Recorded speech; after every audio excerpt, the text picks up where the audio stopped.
Hi, welcome to Brady's Blunders, where I show you the mistakes in my games, hoping you don't make the same ones in yours. And with today's video, we start a new game, and actually this one will be good for several videos because it involves a lot of fighting, and therefore mistakes in fighting. All right.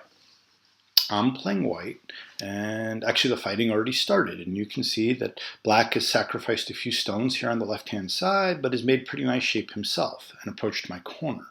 And I would definitely love to answer in this corner, but it's not the most urgent part of the board. Now that these shapes are settled, the bottom has become really big, right? And white needs to help these two stones. So if you were white, how would you do it? And I've got a few questions in this video, so this will be the only one that I suggest you pause at. But when I ask the other questions, please feel free to pause and think about your answer. So go ahead and pause if you like. Okay, I played here, and it sort of looks like a natural move, doesn't it? You know, you've got a low, high, low, and you've got a short extension and a longer extension, and it looks like a pretty good move. I've made a base. But a stronger player who looks at this will think, oh, no, the moves don't make sense. They're not natural. This isn't go. And why would they think that? Well, two reasons. First and foremost is we have two stones that are in contact here, right? And when these two stones got in contact, a bigger fight happened over here. And what happened over on the left side was more urgent, so it makes sense, maybe, that we didn't follow up.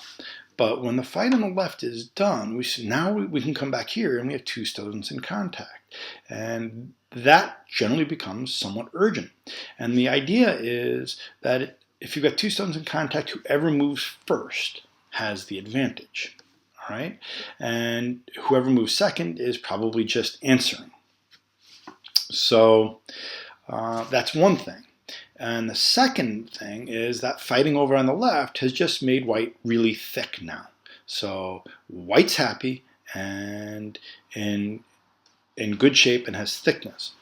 Well, now I'll bet you the best move is pretty clear, right? Let's drive black towards our thickness and make black try to live in a very narrow space. Black's probably best off running pretty fast.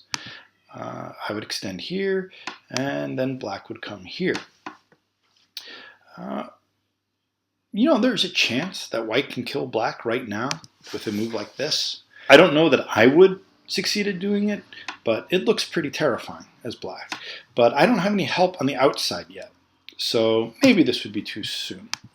So if not this, what if I go back to the original concept of make a base? Well, I wouldn't do this anymore, which is where I played initially, right? Because now I've built this nice wall, and I'm out into the center, and I'm pretty thick, so I can go further. And the advantage of this move is it takes away black's two-space extension, right? When I played here, it gives black a natural two-space extension, which he actually got later in the game. So you can see that with this sequence, black is pretty unhappy. He's got half an eye down here and central axis up here, but everything's narrow and uncomfortable. So this would have been way better. Furthermore, after I play this, it just seems natural for black to take advantage, and this is a move I can't really ignore, so probably would answer like this, and then black can come out, and then this group, which should have been trying to live in a very narrow space, is now much more comfortably out to the center. And that would actually be worth taking a move for black. All right, but he didn't do that either. And instead, he played here, and we played this sequence where I'm pushing him down, but he's getting nice points in the corner. So after black plays this, where would you play next as white? All right, I played here, which was not a good move. And it's too far. But the reason I played here is I blindly thought of a proverb, and you've got a 3-space wall, extend 4 spaces. Ta-da! And I didn't think about it any further. And I certainly didn't think, that there's a problem here and an attackable shape. So don't blindly follow proverbs, and especially don't misapply proverbs, which I did here. And without hesitation, black jumped in. So let's back up a step. Locally, this would be the better move. It's harder for black to mess around with, and white's going to be pretty comfortable on the top. So if this is important to you as white, this is the proper move. But the question is it the best move on the board? And the answer is no, probably not. Better to come back here, use this thickness, and make black really uncomfortable for a while. And you'll almost surely end in sente. You know, in one of these sequences that we looked at before, you almost surely end up in sente. And then white's got the choice again of, do I want to make this extension from the wall, or do I want to continue hostilities in the lower right? It's all white's choice. And yeah, black can attack up here, but this white group will be able to run away or try to make light shape, and this just doesn't seem to be the urgent part of the board right now. I'd still probably come back and help these stones right away and figure things out later. Okay. But I didn't do that, and instead I played too far, and then black played here. And here we're going to get into another kind of cool concept. So I played here, and then black played here. And the question is, now, as white, where would you play next? All right. I played here, and the idea when I played here is I will give black a panuki here and connect this side to this side. And that's a really bad idea because that panuki has power towards the whole rest of the board, and all I'm doing is living small along the top. And it shouldn't even be with particularly good shape, and I'll show you what I mean. But first, let me show you what I could have done, and that's this. So white will come out and say, I'm going to kill these stones, right? Hey, I'm going to capture them. And white could say, yeah, I think you are. And the continuation would be something like this, and indeed black has come back and effectively captured those 5 stones. So what do we think of this result? It's actually not bad for white. And there's 3 reasons. Number 1, let's figure out what black got. I mean, black already was alive and already had points along this side. So effectively all black got was additional points, right? So the 5 dead white stones are 10 points, and the border areas are a few more. So black probably got 15 points and maybe can grow it a few more with yet another move. But right now, you'd probably call it around 15 points that black has gained. So what has white gained? Well, white's got a pretty strong group on the top. That's going to be very hard for black to attack, so that's good. White has also destroyed black's potential on the top, so that's good.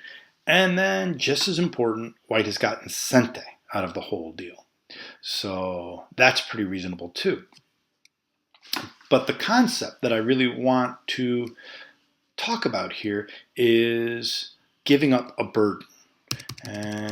And as we go back, and when black's playing this way and splitting off those stones, yeah, white could go ahead and try to run with these. But every move that white makes to run isn't making any points. All it's doing is running. And at the same time, black will make outside influence, and white just keeps running, and maybe eventually white reaches safety, but in all those moves to try to reach safety, white's gain nothing, and all the black stones will have some impact on the rest of the board. So running without making points kind of sucks, and we want to avoid doing it wherever we can. And that's the idea of getting rid of a burden. And if you can get rid of a burden and get something positive out of it, that's all the better. And that's what this sequence did, is it got rid of a burden of these stones, but it gained points and safety along the top, it destroyed the top, and gained sente. And white no longer has to worry about it. White's not going to be running with stones and not making points. Every move from here on out white plays can be positive. Oh, let's go back to the real game and show you what happened. So I played here, which was a bad idea. And then when I played and then I played this. And of course black should just pick up the stones now and take his panuki. And I would need to come back and settle my shape, and then black could play over here. And this is quite annoying. Number one, I'm not really making any points, right? Number two, so all I've done is connect. Number two, I've given him a panuki in the center, which will cast its shadow over the whole board. And then third, with this move, black is once again developing the top, and there's aji left at A, which is going to be quite annoying. So overall, this result is way worse than giving up the burden. Okay. I mean, sort of happily for me, black played this instead of making the panuki right away.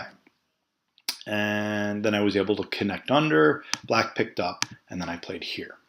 And we'll talk about the continuation, which happened immediately, in the next video. Thanks for watching.